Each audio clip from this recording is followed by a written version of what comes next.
So those are two geese on top of the Stewart Library. They were, up on top of the bell tower. I cannot overstate this. These are ground nesting animals.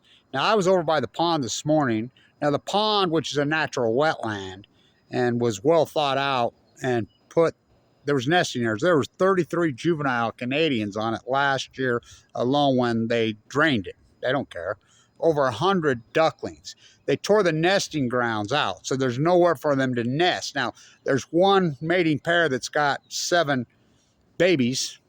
And, well, I was over there this morning early because I always walk up here. And this time of year, it's a great place to get your steps in. And a lot of people do.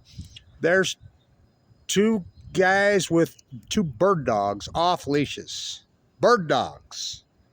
I mean, a lab trained. And so they ain't got a chance. And there's those babies, the mother and father hurrying, chase the little ones into the pond and hurry and try to swim as this bird dog is on them. I mean, these bird dogs, this is how ignorant people are. They don't have a clue. They don't even know what you're talking about. These animals live to be 35 years old. They're native creatures. This is a wetland. When you build a university on top of a wetland, when you build a hospital on top of these are all historic wetlands right here. And these animals are instinctive. They've been nesting here and being born here. Well, they were probably born here for millions of years. These animals lived up to be 35 years old, but of course they don't make it that much anymore because they get shot. They used to hunt for maybe 6 weeks a year in Utah when I was young, out on the wetlands, and they're developing all the wetlands.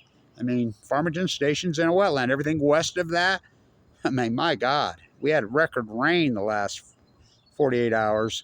And it's like, oh, the Great Salt Lake, the Great Salt Lake, the Great Salt Lake. We're going to say, Kevin Blanch, I'm the guy that predicted the Greatest Drought 1200s. I'm the guy that named it. The Great Western North American Heat Dome Heat Bubble. I named it in 2011 before it even happened. It's going to be caused by the Fukushima disaster. And the heat that comes off it's going to be strange. And I predicted it. 2 years ago, I'm the guy that declared it over. Now, how did I know it was over? Which it's over 2 years ago. I'll tell you how I knew. When I saw all these lunatic politicians, when politicians show up to the game, you know it's over. Here, this acute radical drought, which started in 2011, 2012, look it up, they just ignored it for 10 years. And then they all showed, I mean, Leo DiCaprio did a video and thing that he's going to save the race. He's never even beaten it. Everybody's going to say that. When that started happening, I says, the drought's over. Now, what's happened, I was talking to my grandsons because they're playing out there west behind the Davis County Jail. There's giant new football fields out there. I says, when in the 80s, I was telling my grandsons, now I'll be dead and gone. You remember this conversation. This was 10 feet underwater. All of this was 10 feet underwater. And the Legacy Highway, I was part of that committee that put it through when they put a highway through the wetland in the marsh. The deal was nothing west of the Legacy Highway. Well, how are they building all that west? Right there in Farmington. Everything. You should see it out there right next to the Farmington Bay. I mean, literally right on top of it. The building, the Utah State legislators, which are insane, went in and changed legally what west is. Farmington Station is built in a wetland. And so, of course, Legacy was supposed to be no trucks, slower speed limit. They've backdoored that. Give inch, take literally miles. That's what these say. I mean, the lake's going dry, and these people here are like, good, more land. I mean, their new, city creek. I'm like, will be called the Mudflat Mall, the Mudflat Estates. So I told my grandsons, I'll be dead and gone, but someday this will be back underwater. And everybody's going to say, how did this happen? All this building, blah, blah. They'll be diking everything up and over, turn the pumps back on, huh? And just remember what I told you, and don't you forget it. So these animals have no chance. Of course they're adapting. I cannot overstate it. They are ground nesters, and they've been nesting on the Weaver State Pond for millions of, that's a natural wetland. They tried the parking lot over it in the 50s and 60s. It didn't work. So it was well thought out in the 70s by really conscious environmental people, because this university used to be full of marquee, beautiful professors. And so Not now. I mean, it's pitiful. So they restored it in the 70s, and it's just magnificent. And they restored it to a natural wetland, which it is. They came in this year and tore out the nesting, the berm where they nested these animals.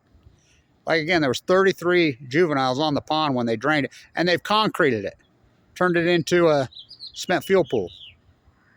So incredible. I want to get this. So the Great Salt Lake, the drought's over, which I declared it over. You know, before it was over. I'm the guy that named the drought. Doesn't matter. Oh, it's just YouTube. It's just the wheel. It's just fire. Kevin Blanch, the new Semmelweis. The incredible Stewart Library. Oh my God, what a building. What history here. Edward Abbey did his work here. Melvin Dumar forged Howard Hughes' will in there. Huh. Mark Hoffman did so much of his work here. Kevin Blanch did all his work here. The good, the bad, the ugly. The infamous, the famous.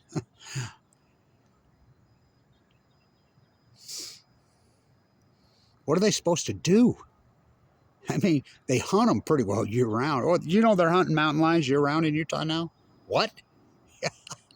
Why? Because they can. I mean, they start hunting these things in September and hunt them clear till February. What? Yeah. Yeah, they got nowhere to nest. You know, have you been out? It's like, oh, we're protected. Well, out behind my house, they graze cattle, literally right in the wetland out there by Little Mountain. Really, I've videoed it. There are cattle grazing in the marsh. You know, what did Edward Abbey spoke right there. I mean, good God. I mean, his rhetoric, you can't get away with that no more. The drought's over. There's the Great Salt Lake right there. I mean, we had record rain. I mean, oh my God, did it rain here in Ogden. So the drake's all 6 feet off its historic low. I'm the guy that named the drought. And how did I know it was over? Oh, again, the politicians, but I watched because I looked at the mapping and I saw the heat dome that was parked over the western United States. Just a Fukushima coincidence. I saw the heat dome had shifted and it moved up over Canada. And we've seen that catastrophe, what's going on. As you know, I call it Fuktonium fires, a country of deniers, which I predicted all that. You know, I predict, and you can chalk it all up to the fires. Go ahead, chalk it all up to the to coincidence. But we know the greatest outlier in human history, including the drought, including the dead tide pools, including the well starvation event, including the dead muirs, including the dead seals, including the Great Pacific Giants. We know all this, every single one of the set events. The great outlier, which is the greatest outlier in science history. It's as big as 416 Krakatoa. I think it's even bigger. We know unarguably there was some kind of radical event happened in the Pacific Ocean in 2011. That's unarguable science. Absolutely unarguable science now. The salmon numbers prove it. The starvation on the wells, everybody's agreeing with Kevin Blanch. Of course, they won't say the F word, but you know, they'll say, well, wasting disease started. Well, what caused wasting disease? The blob. I'm the guy that named it the blob. The first guy that started reporting, you could see the blob. Well, what caused the blob? Well, this acute radical starvation. Global warming. Well, you're telling me global warming just started in 2011? Is that what you're saying? How about my spiral jetty videos? Shows the Great Salt Lake at absolute perfect levels in 2012. So you're telling me this all event started in 2011, 2012? We call that an outlier in science. And so it's unarguable. So now we have to start looking for the culprit.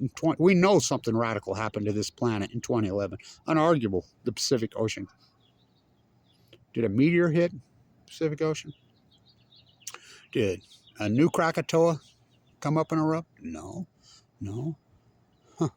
Oh, 3 full nuclear meltdowns and 8 spent fuel pools pushing the Pacific Ocean and just covered up. I always wondered when Trump met with Abiy when he first got elected at Mar-a-Lago and they blacked out the windows, why Bob Kraft was there. Starting to connect the dots nowadays. I mean, What a view, huh? What a beautiful creature. Stay on tone.